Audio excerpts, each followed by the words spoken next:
Então vamos lá, abra sua Bíblia comigo novamente em Lucas capítulo 8.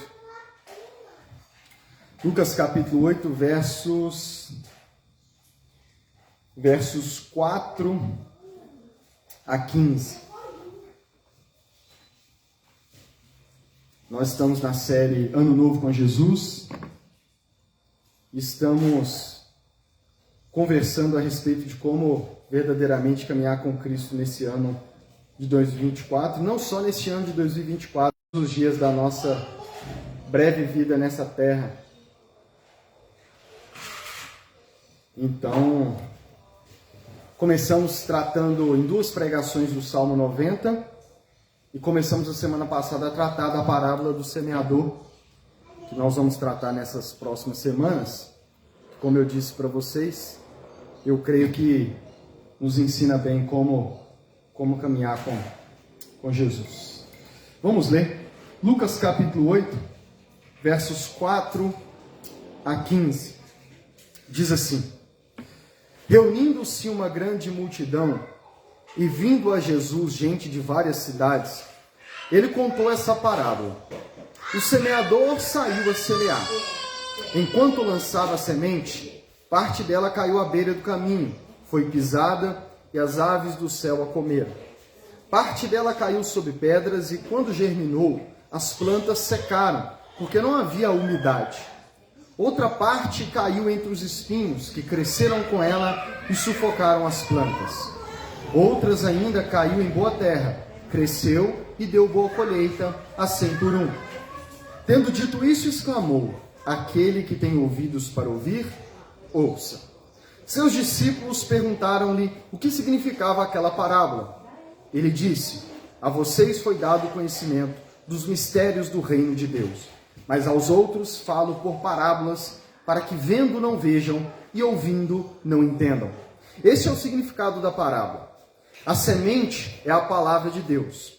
As que caíram à beira do caminho são os que ouvem, e então vem o diabo e tira a palavra do seu coração, para que não creiam, e não crendo, não sejam salvos. As que caíram sobre as pedras são os que recebem a palavra com alegria quando a ouvem, mas não têm raiz, creem durante algum tempo, mas existem na hora da provação. As que caíram entre espinhos são os que ouvem, mas ao seguirem o seu caminho, são sufocados pelas preocupações, pelas riquezas e pelos prazeres dessa vida, e não amadurecem. Mas as que caíram em boa terra são os que, com um coração bom e generoso, ouvem a palavra, a retêm e dão fruto com perseverança. Vamos orar mais uma vez. Senhor Deus, eis aqui a Tua palavra. Fala aos nossos corações em mais uma tarde, em mais um domingo, Senhor. Abre os olhos do nosso coração para que a gente compreenda as Sagradas Escrituras. Me ajude a ser simples, objetivo e fiel à Tua palavra. E que enquanto eu falo, que o Senhor, que o Teu Espírito faça a obra que nem eu, nem nenhum de nós pode fazer, que é a obra da regeneração, Senhor. Que é pegar essa palavra e levar no mais íntimo do ser de cada pessoa que está ouvindo e que ouvirá, e levar essa palavra lá onde a transformação acontece. Eu te peço em nome de Jesus. Amém.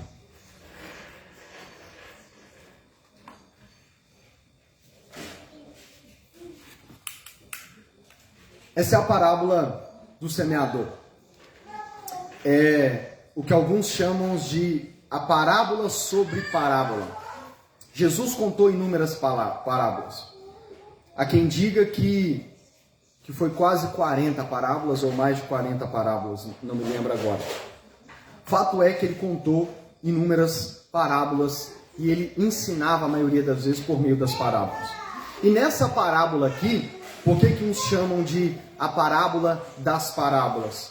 Porque através dessa parábola ele explica o que acontece com as pessoas quando ouvem os ensinamentos dele, a pregação dele e as outras parábolas que ele contava. E como eu introduzi a semana passada, eu não vou gastar muito tempo na introdução hoje, porque semana passada eu gastei tempo demais, indo direto ao significado da parábola.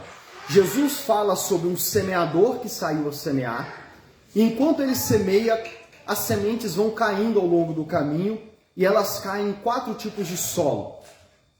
Uma cai à beira do caminho, as aves vêm e comem, outra cai no meio das pedras e aí cresce rápido, mas não tendo raiz e não tendo umidade do solo, ela logo cresce, mas também logo seca.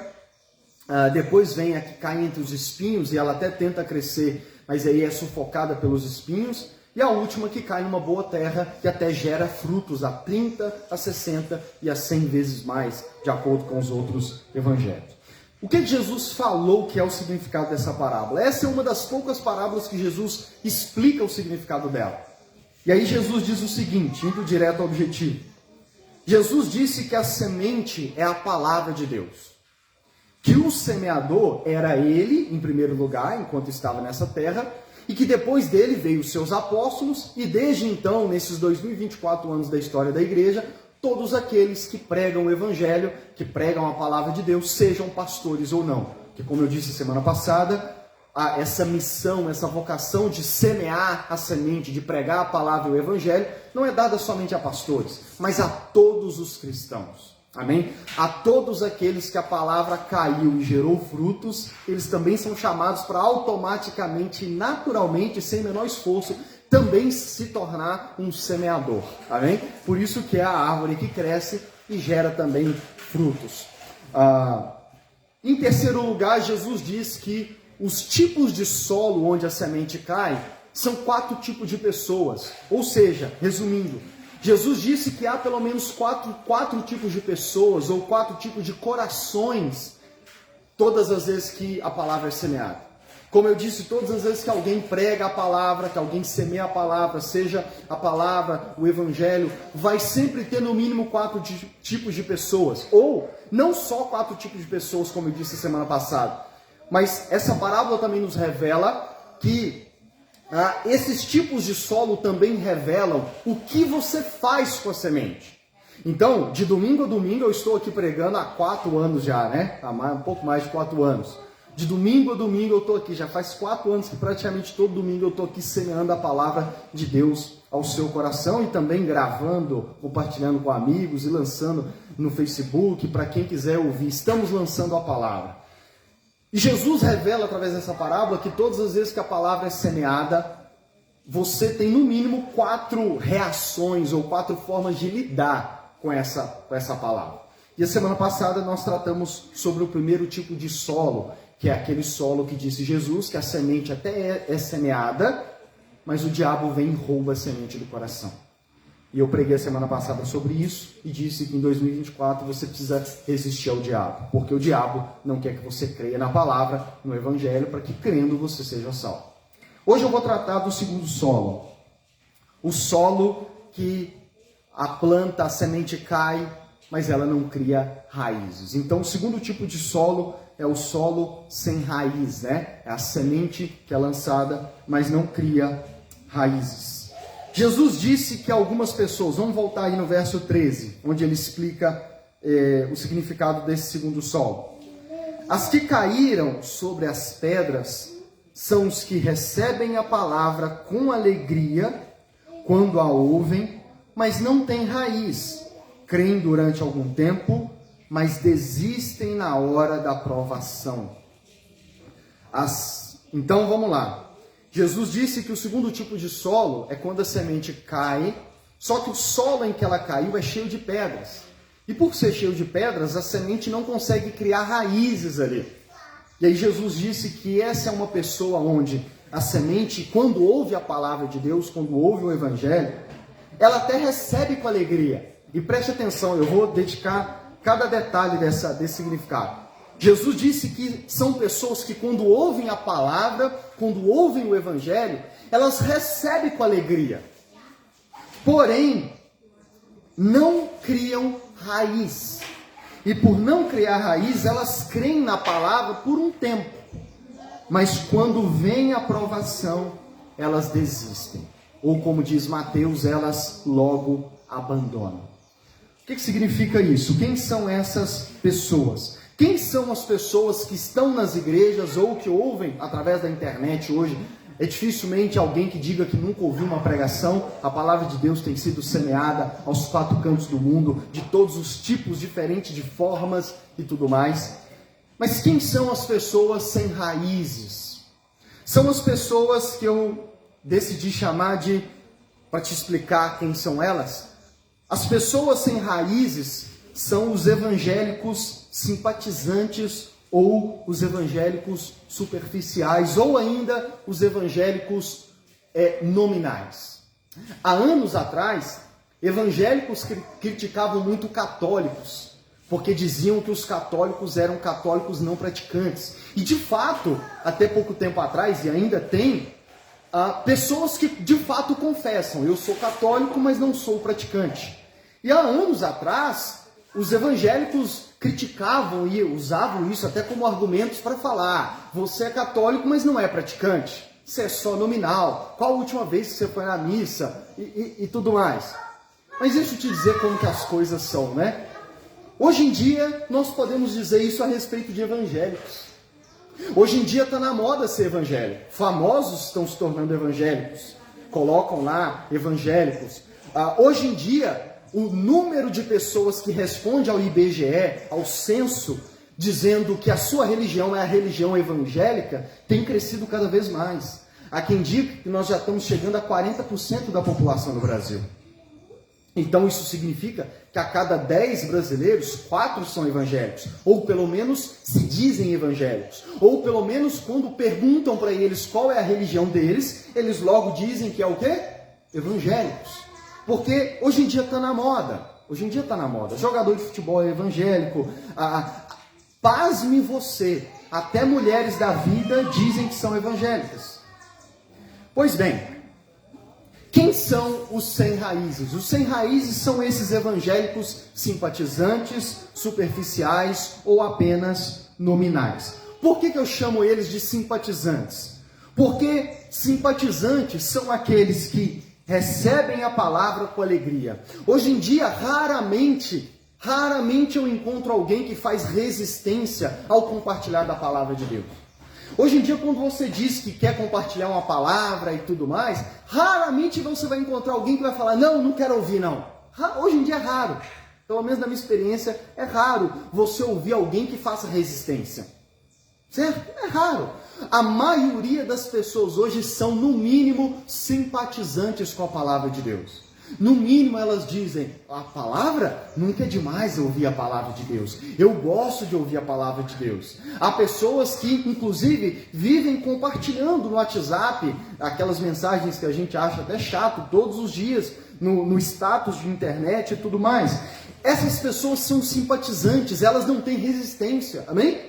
A maioria das pessoas hoje não tem resistência com relação à palavra, com relação à Bíblia, com relação aos evangélicos. E como eu disse, muitos hoje se consideram evangélicos.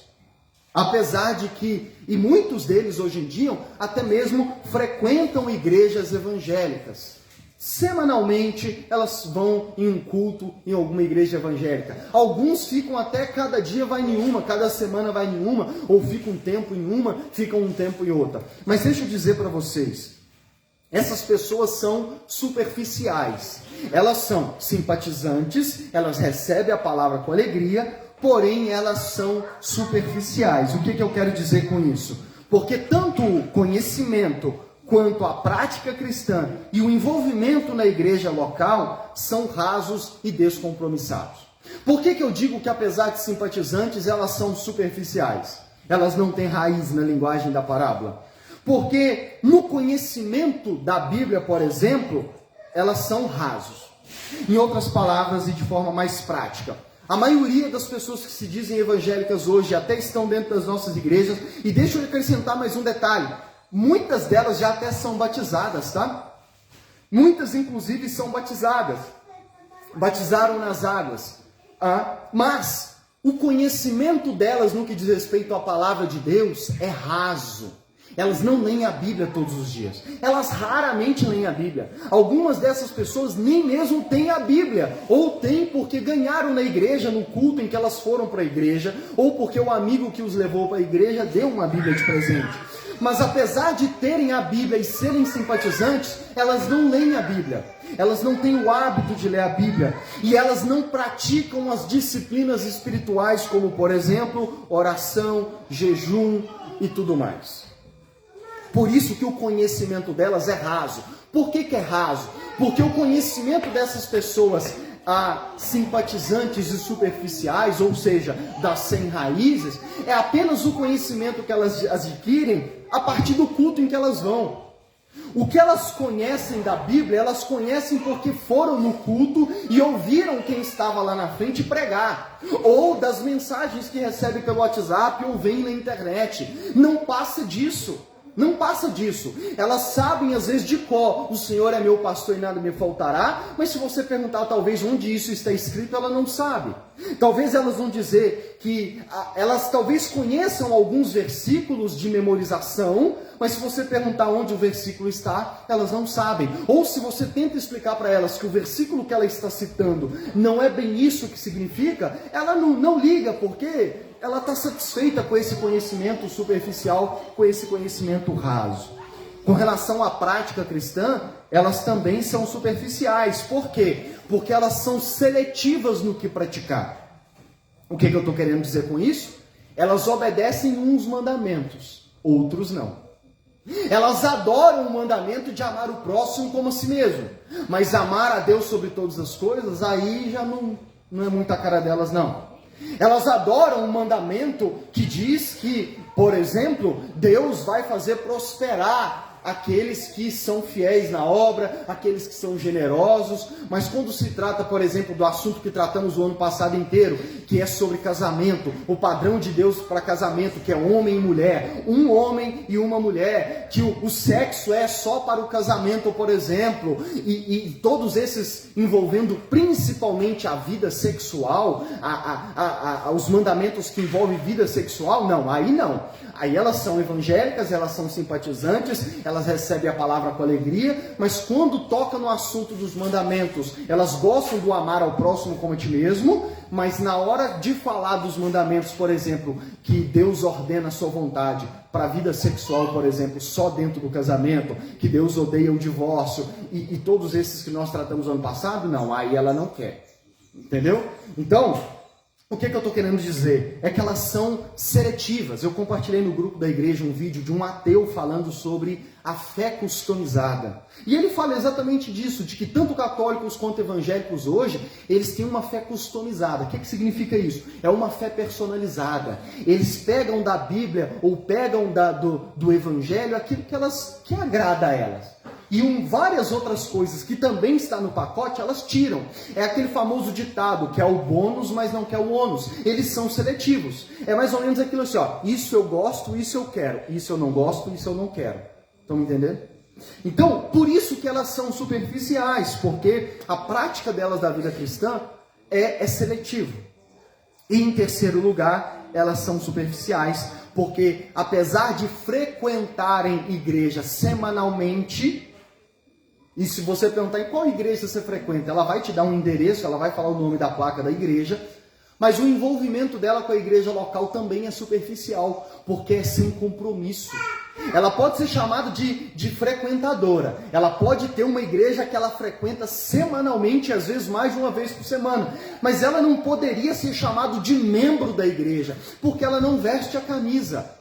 Porque ela não busca estar por dentro das demandas, dos problemas, das responsabilidades da igreja local. Ela não se voluntaria para nada na igreja. Ela não se compromete com nada na igreja. Ela está pouco se lixando com qual dinheiro vai pagar as contas, com qual dinheiro a igreja vai dar cesta básica para os necessitados. Ela não se envolve. Ela é superficial, ela não tem compromisso verdadeiro com a igreja local. Ela nunca chegou perto da liderança para perguntar no que ela pode ajudar, no que ela pode servir. O relacionamento dela com a igreja local é superficial. Por isso que, resumindo, os sem raízes, quem são eles hoje? São os evangélicos simpatizantes. São aqueles que gostam da palavra, que recebem com alegria, como disse Jesus. Eles recebem com alegria, eles não têm dificuldade. Às vezes eles não fecham a cara quando você está pregando a palavra de Deus, mas eles permanecem superficiais. Ou eles permanecem tendo uma fé customizada, eles são seletivos. E por causa disso, são o que hoje nós chamamos de evangélicos nominais ou não praticantes.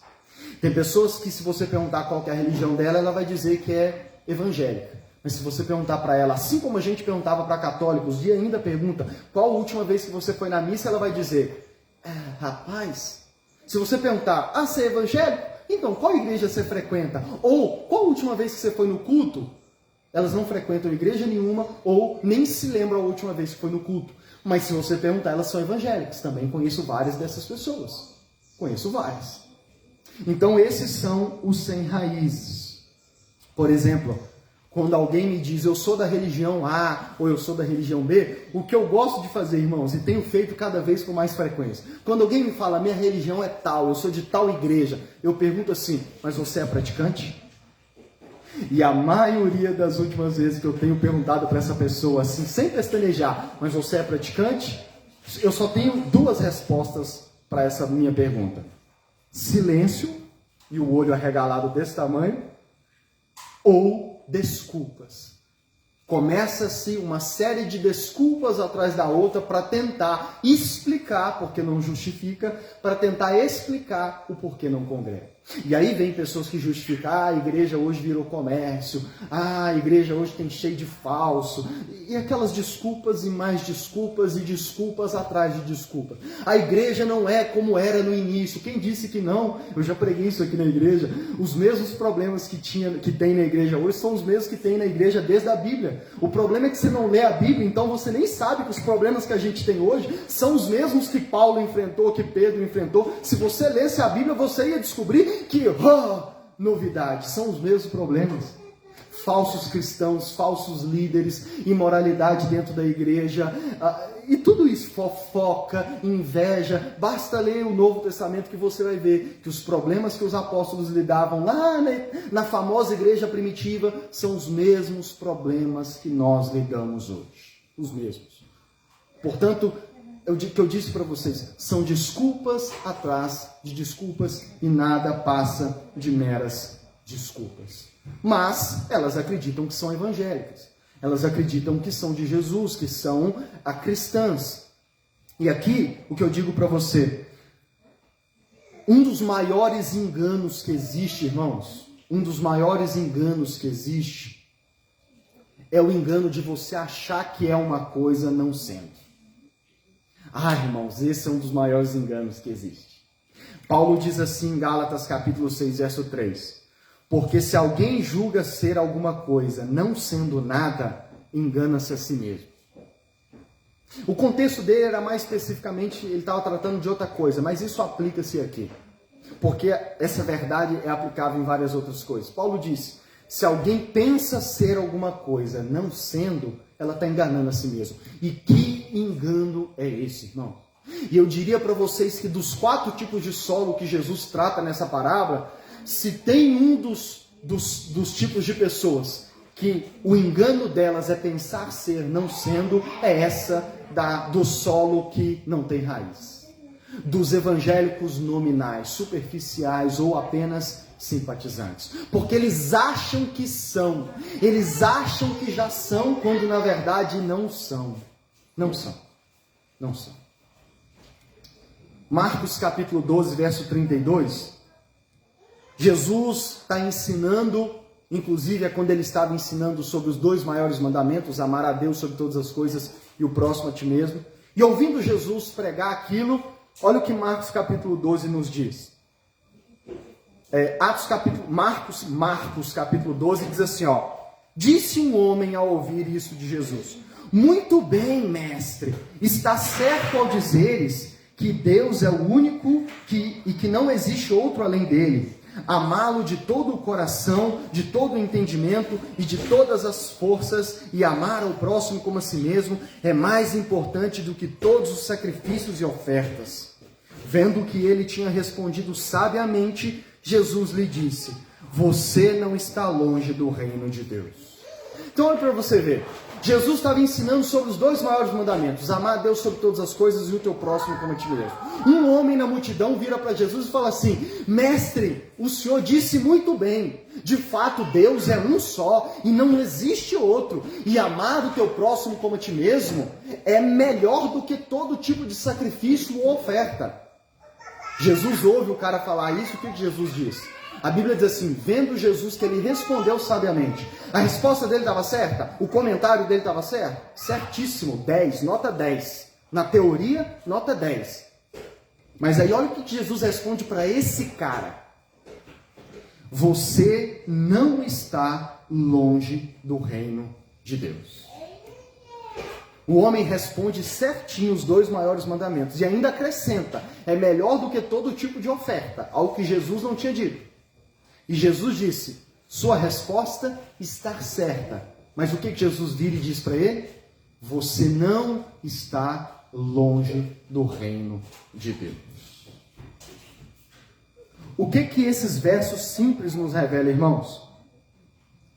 Que às vezes você pode ter a resposta certa a ponto de Jesus dizer nota 10 e mesmo assim a única coisa que você ouve de Jesus é você não está longe do reino de Deus. Agora o que você não pegou da frase é que deixa eu dizer para você não está longe do reino de Deus não significa você já faz parte do reino de Deus.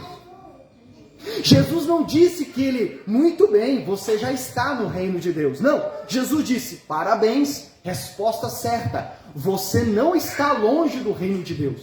Em outras palavras, olha o que Jesus estava dizendo para um homem que respondeu certo na hora do culto. Você está certo, mas você não está longe do reino de Deus. Mas você ainda não está no reino de Deus. Porque não estar longe não significa que você já está no reino. Não estar longe apenas significa que comparado a outros, você já está no meio do caminho. Parabéns, você já está mais adiantado do que outros, que ainda não entenderam o que você acabou de entender. Mas você não está longe do reino de Deus, você está perto, mas você ainda não está. E aqui é o que eu digo para você, que o maior engano, segundo Paulo, é você achar que é quando você ainda não é. O maior engano são pessoas que, assim como esse homem, sabem responder algumas coisas da Bíblia de forma correta, de forma que você daria 10 para elas. Mas o problema é quando nós tentamos ajudar elas a entender de que apesar dela ter respondido certo, ela ainda não está no reino. De que apesar de já saber algumas coisas certas a respeito da palavra de Deus, ela não estar longe, porque já entendeu coisas que outros ainda não entendeu, o negócio é ajudar essas pessoas a entender que apesar disso, ela ainda não faz parte do reino. Porque você pode ter um conhecimento raso, um conhecimento breve, um conhecimento do básico e ainda não estar no reino. Porque o que te faz fazer parte do reino, irmãos, não é esse conhecimento do raso. Quem está me entendendo? E esse é o maior engano que existe. Um outro exemplo bíblico, eu não vou ler, mas lembra-se de Lucas 18, quando Jesus encontra com o famoso jovem rico? Quem se lembra dessa história? Ele pergunta assim para Jesus, mestre, Lucas 18, confere na sua casa. Ele pergunta para Jesus, mestre, o que eu tenho que fazer para herdar a vida eterna? Ele reconhece Jesus como mestre e estava preocupado com a coisa certa. Jesus pergunta para ele, você sabe os mandamentos? E aí Jesus cita para ele 6 dos 10 mandamentos. Qual que é a resposta dele? Verso 21 de Lucas 18. A tudo isso tenho obedecido desde a adolescência. Olha o que ele diz. Desde que eu sou adolescente, eu tenho obedecido tudo isso. Jesus falou o que para ele? Nota 10. Mas ainda falta para você uma coisa. Vai, vende tudo que você tem, dá aos pobres, depois vem e me siga. O que aquele jovem fez? A Bíblia diz que ouvindo o que Jesus falou, ele abaixou a cabeça e foi embora para casa, porque tinha muitas riquezas. Olha para você ver, um jovem que talvez nas nossas igrejas, ele estaria no púlpito, porque ele sabe os 10 mandamentos, não só sabe os 10 mandamentos, mas desde a adolescência ele põe em prática.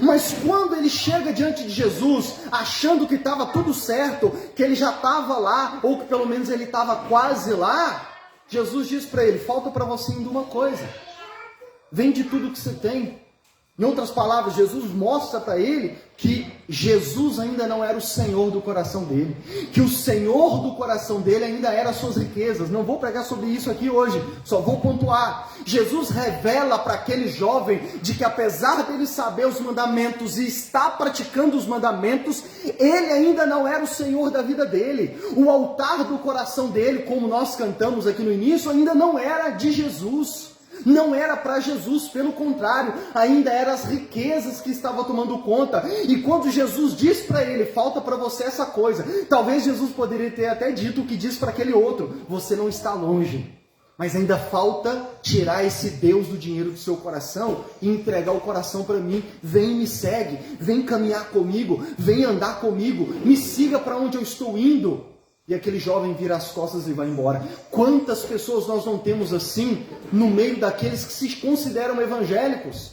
Pessoas que sabem os mandamentos, que foram criados em igreja evangélica, que cresceram em igreja evangélica, que sabem os 10 mandamentos e que praticam sim, nós não negamos isso, que praticam sim muitas coisas que a Bíblia ensina, que estão quase lá, mas ainda não estão. Que eles são simpatizantes de Jesus, que chamam Jesus de mestre, que sabem que Deus é um só, mas Jesus ainda não é o Senhor do coração deles. Ainda existem outras coisas que se Jesus revelasse, ou quando Jesus revela para ele, como revelou para esse jovem, eles abaixam a cabeça e vão embora. O maior engano é você achar que é, quando na verdade você ainda não é. Agora talvez você pense, Lucas, você está me julgando. Estou mesmo. Na verdade eu não estou te julgando, eu estou deixando a palavra te julgar. Mas existem sinais, tá? Existem as provas disso. Lucas, você está me julgando? Não estou não. E se estou, vamos fazer a prova? Porque vamos voltar na parábola. Jesus falou que em primeiro lugar, o tipo de solo, aquelas pessoas do segundo tipo de solo, os sem raízes, eles recebem a palavra com alegria. E tratei disso aqui até agora. Não há resistência. Eles são simpatizantes. Eles até se declaram para o IBGE que são evangélicos. E às vezes não tem vergonha de falar que é evangélico. Mas aí Jesus diz o seguinte, mas não tem raiz. Ou seja, são superficiais. São superficiais. Você já teve a experiência de capinar? Já capinou? Você já viu que alguns matos, você pega com um dedo e puxa assim, ele sai. Mas outros você pode estar com a enxada amolada que você quase sangra a mão de tanta enxadada que você dá no negócio. Eu, pelo menos, que não sou expert no negócio. Eu dou tanta machadada e o trem não sai. Jesus disse, eles recebem com alegria, mas não tem raiz. E como que Jesus sabe que não tem raiz? Aí Jesus continua dizendo, eles creem durante algum tempo, mas desistem na hora da provação. Mateus diz assim em Mateus capítulo 13. Olha a forma como Mateus descreve essa fala de Jesus. Jesus disse, todavia, visto que não tem raiz em si mesmo, permanece por um pouco de tempo. Aí olha o que Mateus acrescenta. Quando surge alguma tribulação ou perseguição por causa da palavra, logo a abandonam. Então, Lucas ele resume dizendo que essas pessoas que não têm raiz, qual é a prova disso? É que elas creem só por um período de tempo. E quando vêm as provações, elas desistem. Mateus já revela quais são essas provações. Mateus diz assim, quando surge alguma tribulação ou perseguição por causa da palavra, eles logo a abandonam. Deixa eu dizer para você, Jesus está dizendo que existem as provas que revelam por quê que aquela semente não tinha raiz e porque eles são superficiais. Ele diz, a prova é que quando vem as provações, ou na linguagem de Mateus, quando vem tribulação e perseguição por causa da mesma palavra que eles receberam com alegria, eles desistem ou abandonam. Em outras palavras, Jesus não está dizendo que provações, tribulações e perseguições podem surgir. Percebe? Jesus está afirmando que com certeza vai vir. Olha o que Jesus diz, quando vem, não é se vier. Jesus diz, quando vêm as provações, as tribulações e a perseguição por causa da palavra. Em outras palavras, provação, perseguição e tribulação são coisas que vêm juntamente com a palavra. É porque você recebeu a palavra e porque você disse que crê nela, é que vão surgir provações, tribulações e perseguições. É a vida real da vida cristã. Paulo diz, vocês não tiveram o privilégio apenas de crer em Jesus, mas padecerem por ele, sofrerem por ele. Faz parte do pacote cristão, provações, tribulações e perseguições. Não é que pode vir, vão vir. A questão é quando elas virão. É quando virão. Nós temos que ser realistas com novos convertidos, do tipo assim, tá mil maravilhas a sua vida cristã? Pois bem, prepare-se porque não será assim para sempre. O problema é que nós não fazemos isso, mas Jesus faz. Ele diz, quando vem as provas e tribulações. Em outras palavras, não é que podem vir, é com certeza que elas vão vir. E aí qual que é a prova disso? É que Jesus diz que quando vem essas provações, elas então desistem e abandonam a palavra que elas tinham recebido. E aí a fé delas, ou o receber a palavra, dura só por um tempo. Quais são essas provações? Quais são essas tribulações e perseguições? Em primeiro lugar, vamos falar de forma bem breve, tá? Em primeiro lugar, palavras de Jesus que exigem compromisso. Aqui está uma das provações para ver se você de fato é cristão mesmo, se de fato você recebeu a palavra, se de fato você tem raiz. Primeira prova é que como você reage quando se depara com as palavras duras de Jesus. Porque você acha que na Bíblia tem só o Senhor é meu pastor e nada me faltará? Você acha que tem só Ele dará ordem aos seus anjos para te guardar e te proteger? Você acha que tem só aqueles que pertencem a Deus o maligno não toca? Você acha que tem palavras de busque em primeiro lugar o reino de Deus e essas coisas serão acrescentadas? Você acha que tem só batei, batei e abrir-se-vos-á? Pois todo que pede recebe, pois todo que busca encontra e a quem pede vai receber? Você acha que tem só essas palavras bonitas? Você acha que tem só palavras como ame o teu próximo como a ti mesmo? Não! Jesus também tem palavras duras. O Evangelho, a palavra também tem palavras duras. E qual que é a primeira provação para as pessoas? Para os simpatizantes e para os rasos? É como elas reagem quando se deparam com as duras palavras de Jesus. Por exemplo, vou dar 2 exemplos. João capítulo 6, olha o que diz, versos 60 a 66. Já é o fim da história, confira na sua casa o capítulo 6 inteiro. Ao ouvirem isso, muitos dos seus discípulos, preste atenção em cada palavra, ao ouvirem isso, ao ouvirem que Jesus tinha pregado, muitos dos seus discípulos disseram, dura é essa palavra, quem consegue ouvi-la? Sabendo em seu íntimo que os seus discípulos estavam se queixando do que ouviram, Jesus lhe disse, isso os escandaliza? O espírito da vida, a carne não produz nada que lhe aproveite. As palavras que eu lhes disse são espírito e vida. Contudo, há alguns de vocês que não creem. Pois Jesus sabia desde o princípio quais deles não criam e quem o iria trair. E prosseguiu. É por isso que eu lhes disse que ninguém pode vir a mim, a não ser que isso lhe seja dado pelo Pai. Daquela hora em diante, muitos dos seus discípulos voltaram atrás e deixaram de segui-lo. João 6, Jesus multiplica pães e peixes, a multidão segue ele, vai atrás dele, atravessa o mar para ir atrás dele, mas quando ela chega, Jesus então fala assim, vamos fazer um teste com essa multidão aqui agora, vamos ver se elas de fato creem em mim e na minha palavra. E Jesus começa a apertar a porca, sabe quando a gente diz apertar a porca?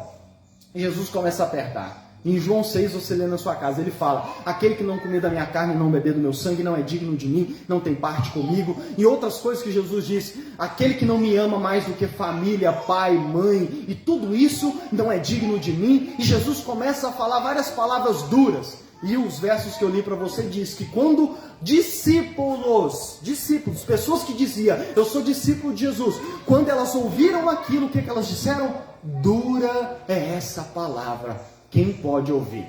E você acha que Jesus amenizou? Não, então peraí, deixa eu mudar o tema da pregação. Não, ele falou, é por isso que eu disse, eu sei que alguns de vocês não creem. Eu sei que vocês estão aqui no culto, mas vocês não acreditam no que eu estou pregando. Vocês ouvem, fazem cara de paisagem, mas não acreditam no fundo, no fundo. E aí Jesus aperta ainda mais, ele diz, é por isso que eu falei que ninguém vem a mim se o Pai não trouxer. E ele diz o seguinte, e aí a Bíblia diz no verso 66, que daquela hora em diante, daquele culto em diante, muitos dos seus discípulos voltaram atrás e deixaram de segui-lo. É aqui que muitos deixam de seguir, param de ir no culto, ou quando a liderança da igreja tenta apertar um pouco o compromisso, eles pulam fora. E eles revelam que, na verdade, eles não criam na palavra, que eles faziam parte. Aqui está um belo exemplo das pessoas sem raiz. Porque elas estavam no culto felizes, mas quando foi exigido um compromisso, elas mostraram que não tinham raiz. E elas abandonaram, e elas desistiram de Jesus. Outra palavra de Jesus dura, que afasta muitos, é Lucas 9, 23 e 24. Quando Jesus diz assim, Jesus dizia a todos, se alguém quiser acompanhar-me, negue-se a si mesmo, tome diariamente a sua cruz e siga-me. Pois quem quiser salvar a sua vida, a perderá. Mas quem perder a vida por minha causa, este a salvará. Quando nós vamos falar sobre renúncia, sobre negar a si mesmo, muitas pessoas revelam que são apenas simpatizantes superficiais. Porque elas não põem em prática a palavra ou vão embora. E nunca mais voltam no culto, nunca mais voltam nas igrejas. Ou permanecem como um mero frequentador. Mas no fundo, nós sabemos, e Jesus sabe, que ela não crê. Ela está ali por causa dos pães, dos peixes e tudo mais. Mas não porque crê na palavra. Segunda prova são as tribulações e perseguições. Tribulação e perseguição que vem por causa da palavra. Irmão, deixa eu dizer para você, se você de fato crê na palavra de Deus, crê no Evangelho, vai vir tribulação e perseguição na sua vida. Não tem como evitar, amém? Não tem como evitar, faz parte do pacote. Faz parte do pacote. E a prova disso é, vou dar 2 exemplos para você. Atos capítulo 5, versos 40 a 42. Olha o que diz. Chamaram os apóstolos e mandaram açoitá-los. Mandaram o quê? Açoitá-los. Depois ordenaram-lhe que não falassem em nome de Jesus e os deixaram sair em liberdade.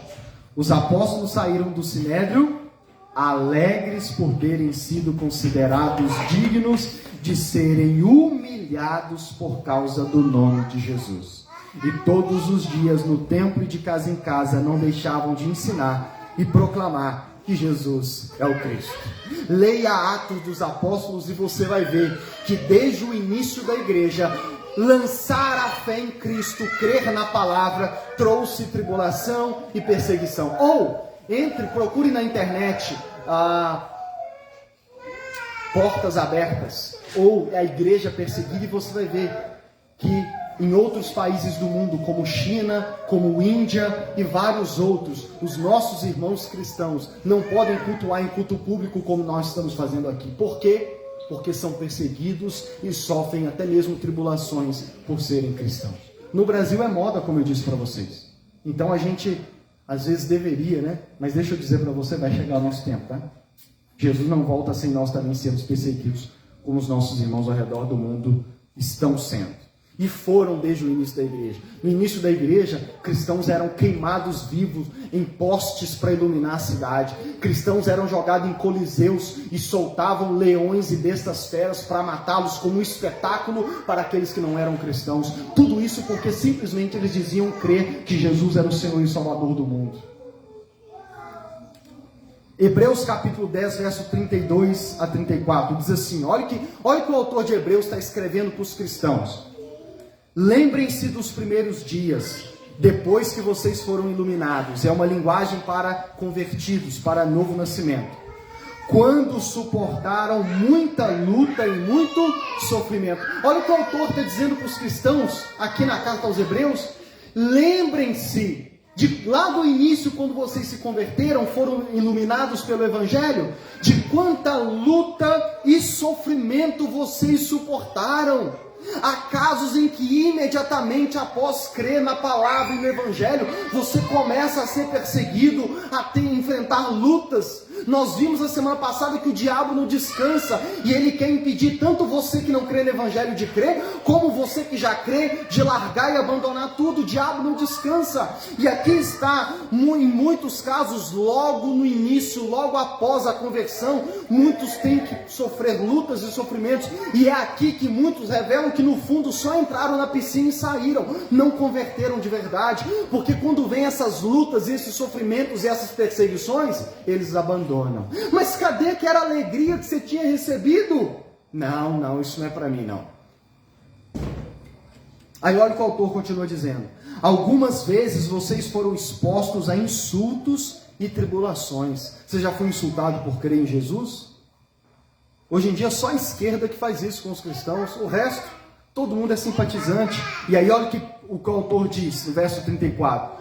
Olha o que diz: vocês aceitaram alegremente o confisco dos próprios bens. Olha o que os cristãos dos hebreus estavam sofrendo, até mesmo ter os seus bens materiais confiscados, roubados, destruídos, eles estavam tendo. Imaginem entrarem dentro da sua casa porque você é cristão e destruírem todos os seus móveis, jogarem para fora, não baterem em você, não fazer nada, mas destruir seus bens materiais, pegar o seu carro na rua e depedrar ele e dar PT nele. Imagina, pelo simples fato de você ser cristão. Você já passou por isso? Tenho certeza que não. No Brasil, raramente isso acontece.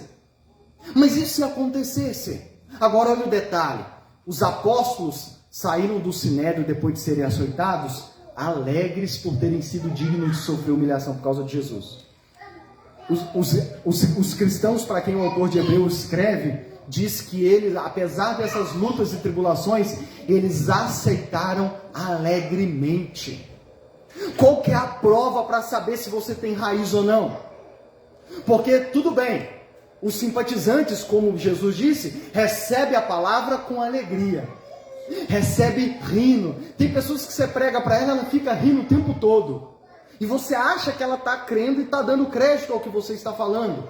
Mas a prova é quando vem as tribulações, porque se você tem raiz, até diante das perseguições e tribulações você vai continuar com a mesma alegria. Amém? Percebeu? Você não só recebe com alegria, mas quando vem as provas e tribulações por causa dessa fé, você continua com essa alegria, porque você sabe que você está sofrendo e padecendo por causa do Senhor, Salvador da sua vida, por causa das palavras que são palavras de vida eterna. Quando os discípulos abandonou Jesus em João 6, Jesus vira para os 12 e diz assim: vocês também não querem ir, não? Que pastor é esse que fala para o pessoal que ficou? Vocês não querem ir também, não? Jesus é esse pastor. E o que Pedro vira para Jesus e diz? Senhor, para onde nós iremos, se só o Senhor tem palavras de vida eterna? E nós cremos que Tu és o Santo de Deus. Irmãos, às vezes a palavra pode ser dura, e tem muita palavra na Bíblia que é dura, irmãos. Mas deixa eu dizer, elas continuam sendo palavras de vida eterna, e que nós temos que receber com o coração alegre. Um pouco, Paulo fala aos Coríntios sobre uma tristeza santa, uma tristeza que leva ao arrependimento. Às vezes a palavra pode ser dura, e Paulo tinha sido duro com eles. Às vezes a palavra pode ser tão dura, irmãos, que bate uma certa tristeza, mas essa é uma tristeza que, segundo Paulo, vai levar ao arrependimento, e não ao abandono da palavra, ao abandono da fé, à desistência da caminhada cristã. E essa é uma das provas se você tem raiz. E a terceira e última provação, só para citar algumas: as provações dos falsos irmãos e falsos líderes. Líderes incluem líderes de célula, pastores, apóstolos, bispo e por aí vai. É mais fácil resumir na palavra líderes. As provações de falsos irmãos e falsos líderes. Paulo escrevendo aos Coríntios, Paulo diz assim, falando dos seus sofrimentos: estive continuamente viajando de uma parte para outra. Enfrentei perigos nos rios, perigos de assaltantes, perigo dos meus compatriotas, perigos dos gentios, perigos na cidade, perigos no deserto, perigos no mar e perigos dos falsos irmãos. Paulo diz que um dos perigos que ele enfrentou por causa de Jesus foi o perigo, ele chama de perigo, e é mesmo, o perigo dos falsos irmãos. Aí é que eu digo para você, tem gente que diz, eu não frequento igreja porque é cheio de falso crente, falso cristão, falso irmão, quem diz que é irmão e não é coisa nenhuma. Deixa eu dizer para você, Paulo já enfrentava isso no início da igreja. E ele lista como um dos perigos que ele enfrentou por causa de Jesus. Agora pergunta se Paulo desistiu da caminhada cristã. Ele não desistiu. Lá em Corinto ele está falando exatamente que apesar de tudo isso, ele permaneceu. Aos Gálatas ele disse, eu trago no meu corpo as marcas de Cristo. De ter enfrentado o perigo de falsos irmãos, pessoas que diziam ser e não eram. Esse perigo continua real dentro das nossas igrejas, mas deixa eu dizer, é uma provação da vida cristã que a Bíblia já nos antecipa de que passaremos. E isso não é motivo para abandonarmos, para desistirmos da palavra. E também tem o perigo dos falsos líderes e pastores e apóstolos e tudo mais. Paulo fala sobre eles a Timóteo. 2 Timóteo capítulo 3, versos 6 e 7, Paulo diz assim, pois entre estes, e ele está falando de falsos líderes, falsos mestres, que o ensino deles corrói como gangrena na igreja. Já viu o que é gangrena? É uma ferida que dá no corpo e começa a se espalhar e começa a corroer o corpo. Paulo está falando de líderes que os seus ensinos dentro da igreja corroem o corpo de Cristo como gangrena. Aí Paulo diz assim sobre eles, pois entre eles se encontram os que se infiltram nas casas e conseguem cativar mulheres tolas, sobrecarregadas de pecados, que são levadas por todos os tipos de desejos, que estão sempre aprendendo e nunca conseguem chegar ao conhecimento da verdade. Paulo está falando primeiro do perigo de falsos líderes, pastores dentro da igreja. Existe, é real. E deixa eu dizer novamente, isso existe desde a igreja primitiva, desde o início da igreja. Não é desculpa para você abandonar a igreja. Falei e repeti. Agora, percebe o que Paulo falou? Paulo falou assim, mas existe um tipo de pessoa que são presas fáceis para esses falsos líderes. Quais são essas pessoas? Paulo dá um exemplo.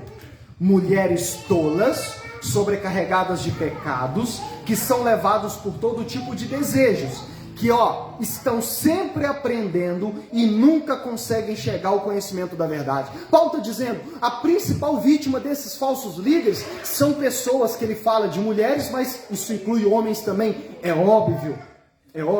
Paulo diz, pessoas que estão sobrecarregados de pecados, são pessoas que não largam seus pecados, então estão cheios de pecados, estão cheios de desejos pecaminosos. E Paulo diz, estão sempre aprendendo, mas nunca chegam ao conhecimento da verdade. São pessoas que estão domingo a domingo, ou todos os cultos da semana, sentados nas nossas cadeiras, ouve, aprende, e nunca chega ao conhecimento da verdade. Ou seja, estão sempre ouvindo, esquentam cadeira todos os domingos, ouvem, mas não chegam ao verdadeiro conhecimento de Cristo, da verdade, da palavra e do Evangelho. Em outras palavras, são os sem raízes.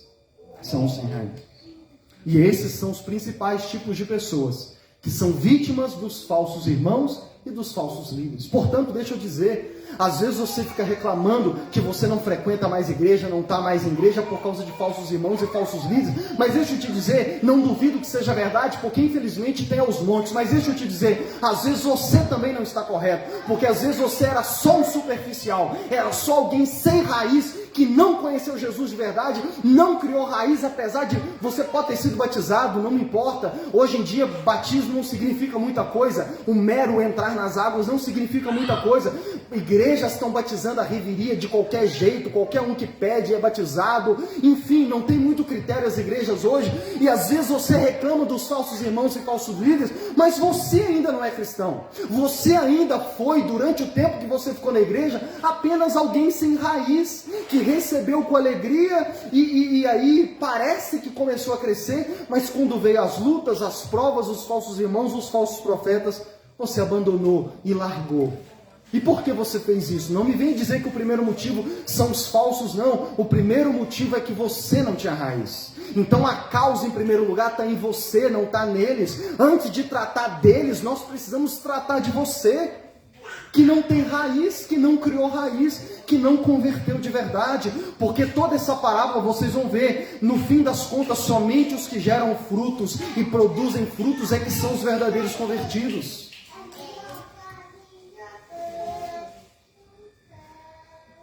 Jesus disse que aqueles que não têm raízes, quando vêm as provações, eles logo desistem e abandonam. E é por isso que em 1 João, capítulo 2, verso 19, João fala assim a respeito das pessoas que saíram da igreja. Essas pessoas costumavam ser membros das nossas igrejas, mas na realidade nunca foram dos nossos.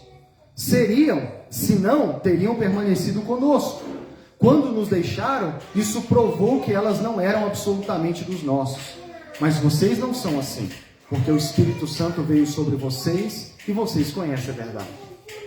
Por isso que João vai dizer na sua carta que muitos que saíram da igreja, e aqui deixa eu abrir um parênteses aqui, tá? Tem pastor falso dentro da igreja hoje que usa esse versículo para falar daqueles que saem da igreja dele, da placa dele, da denominação dele. Não é sobre isso que João está dizendo, tá? Não é. João está falando daqueles que abandonam a igreja de Jesus, independente de qual placa seja. Irmãos que mudam de igreja, mudam de congregação, porque o pastor da qual ele fazia parte é um falso profeta, é um falso irmão, ele não abandonou a igreja. Ele abandonou o falso, mas ele permanece em Jesus. Amém? Permanece na igreja. Mas aqui é o ponto. Os verdadeiros que conhecem a verdade, eles podem sair da igreja de um falso pastor, de um falso irmão, mas ele não deixa a igreja de Jesus. Ele vai procurar uma outra igreja para congregar. Isso é fato, fato. Eu conheço, sem medo, tá? Quem me conhece sabe, eu conheço centenas de pessoas que saíram das igrejas. Dessas centenas, várias foram, as que eram de fato cristãs, estão congregando em outras igrejas. Estão. As que não congregam mais, muito provavelmente, sem medo de errar, são pessoas que estavam lá, mas não criaram raízes. E aí João diz, eles saíram porque nunca fizeram parte, nunca se converteram de verdade, porque se tivessem convertido não tinham saído da igreja de Jesus, tinham procurado apenas uma outra igreja local. Para finalizar, Lucas, como nós criamos raízes? Como nós criamos raízes? Em primeiro lugar, leia e creia de verdade na palavra de Deus. Leia a Bíblia. Eu estou batendo nessa tecla, vocês estão vendo nessas últimas pregações. Leia a Bíblia e creia de verdade na palavra de Deus. Atos 17:11 diz que os cristãos bereanos eram mais nobres do que os de Tessalônica, pois receberam a mensagem com grande interesse. Lembra lá? Mas olha a diferença. Receberam com grande interesse, algumas traduções dizem com grande alegria, mas examinando todos os dias as escrituras para ver se tudo era assim mesmo. Olha diferente o que pode fazer você criar raiz. Você recebe a palavra com alegria, seja do pastor ou de um cristão que está pregando para você, que está te ensinando a palavra de Deus. Mas você não fica no simplesmente receber com alegria. Como os de Bereia, você vai examinar por si mesmo todos os dias as escrituras para ver se é do jeito que ele está falando. Isso faz você criar raiz, porque o seu conhecimento da palavra não é simplesmente pelo que você ouve falar, mas é porque você também experimenta, você também está lendo. Amém? Tiago 1:22, Tiago diz assim: sejam praticantes da palavra e não apenas ouvintes, enganando-se a si mesmo. Aqueles que apenas ouvem com alegria, e ouvem com alegria, está sentado, está me ouvindo, está rindo até a orelha, mas não põe em prática, está enganando a si mesmo, não tem raiz, acha que é, mas não é. Porque os de verdade, eles não só ouvem e recebem com alegria, mas examinam as escrituras por si mesmos e colocam em prática. Um dos motivos, vou repetir de novo, que nós temos culto só no domingo, é para que você tenha uma semana para pensar e meditar. Como eu coloco em prática o que eu ouvi domingo?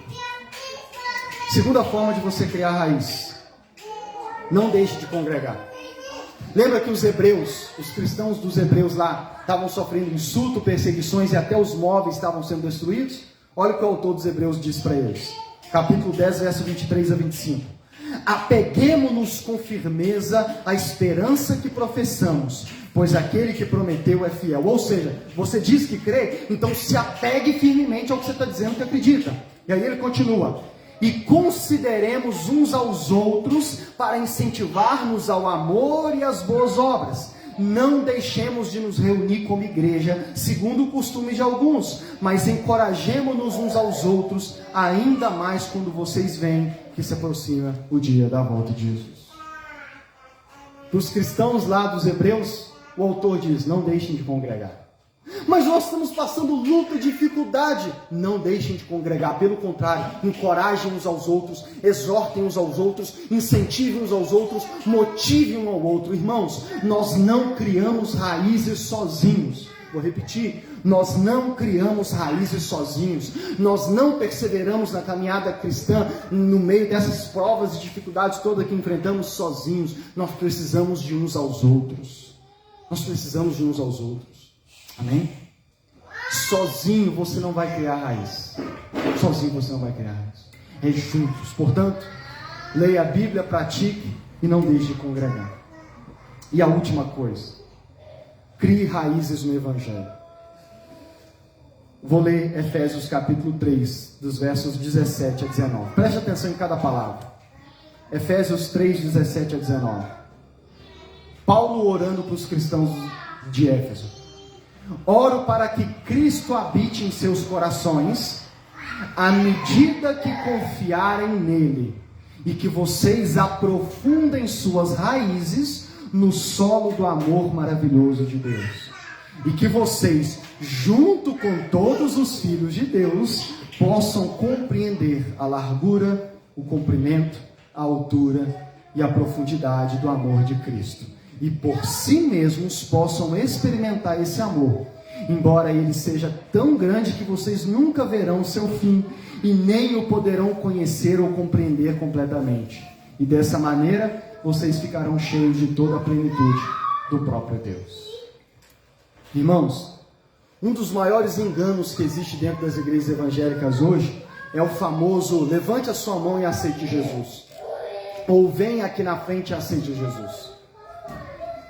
Vem aqui na frente, repete comigo essa oração: eu aceito Jesus. Sabe por que é um dos maiores enganos e é uma das coisas que tem gerado problemas e que tem gerado pessoas que estão dentro da igreja sem raiz e estão satisfeitas com isso? Porque os pregadores, os pastores, os cristãos, porque eu tive a experiência essa semana de encontrar com alguém que era cristão, e ele, sem saber se eu era cristão ou não, e a pessoa que estava comigo era ou não, pediu para a gente repetir uma oração, para que a gente fosse de Jesus.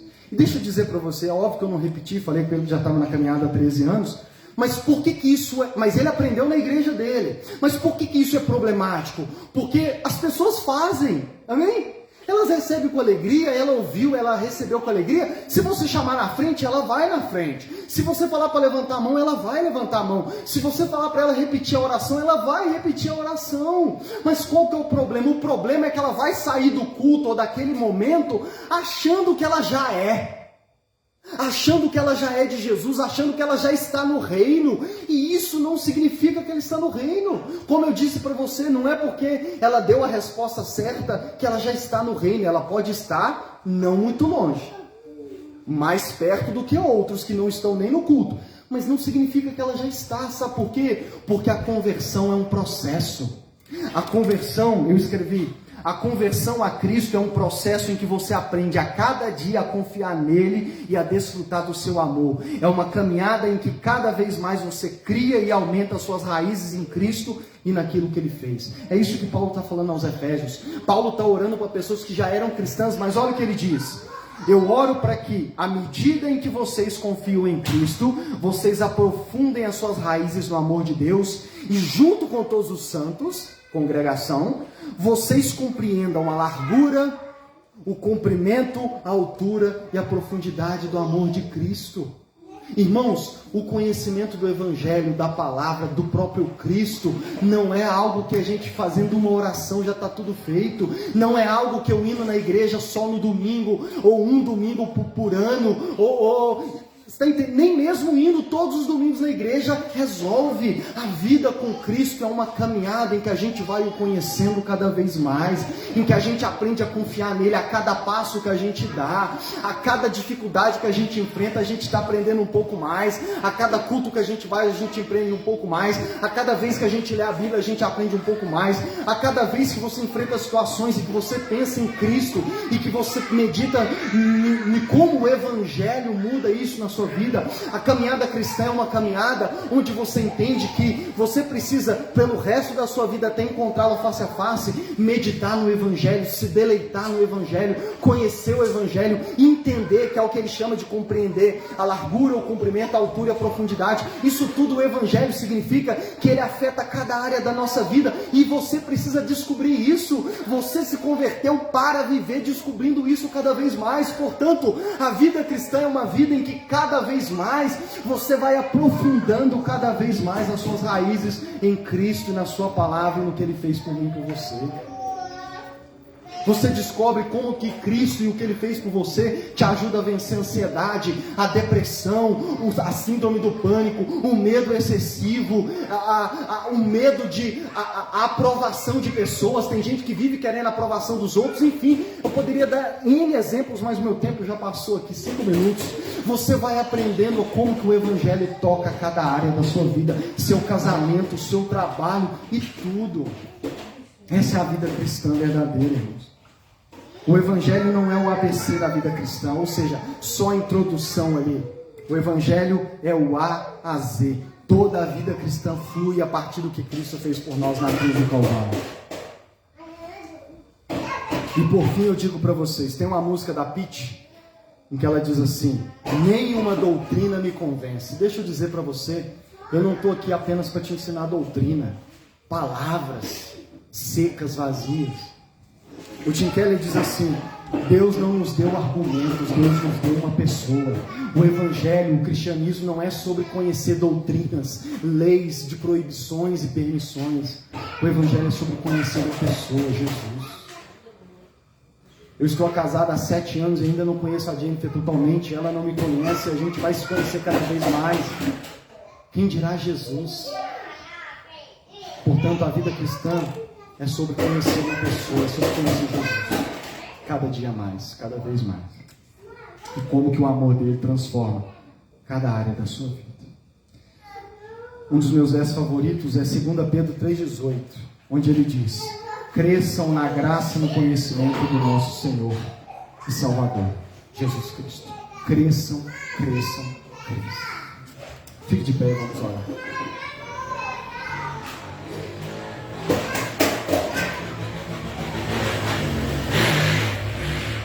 Duas aplicações breves. Primeiro, para você que é cristão e que já depositou a fé em Jesus. Aprofunde suas raízes em Cristo nesse ano.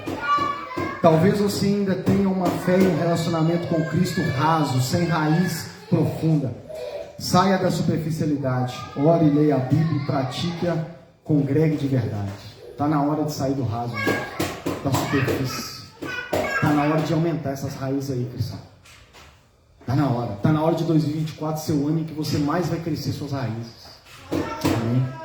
E para você que ainda não é cristão e me ouve e que vai me ouvir, deixe de ser um mero simpatizante da fé evangélica. Deixe de ser um mero simpatizante da palavra de Deus. Deixe de ser um mero simpatizante de Jesus. Lance a sua fé nele. Creia de verdade na Bíblia, em toda ela. Não seja seletivo. Está na hora de você deixar de ser apenas um frequentador de igreja, um mero simpatizante da fé. Está na hora de você crer de verdade, lançar sua fé, sua esperança e confiança em Cristo, e de estar pronto para enfrentar o que vier pela frente, como todos esses exemplos que eu dei enfrentaram. Está na hora de você mudar de vida de fato. Está na hora de você assumir um verdadeiro compromisso com Cristo e a sua palavra. Eu te convido a fazer isso agora, fazer isso hoje. Ore comigo. Senhor, nosso Deus e nosso Pai, obrigado, Senhor, pela Tua palavra. Obrigado por falar conosco, Senhor. Obrigado porque nessas semanas o Senhor tem trago palavras pesadas, palavras duras, mas que são palavras para que possamos criar raízes profundas em Ti, na Tua palavra. Raízes no Teu Evangelho.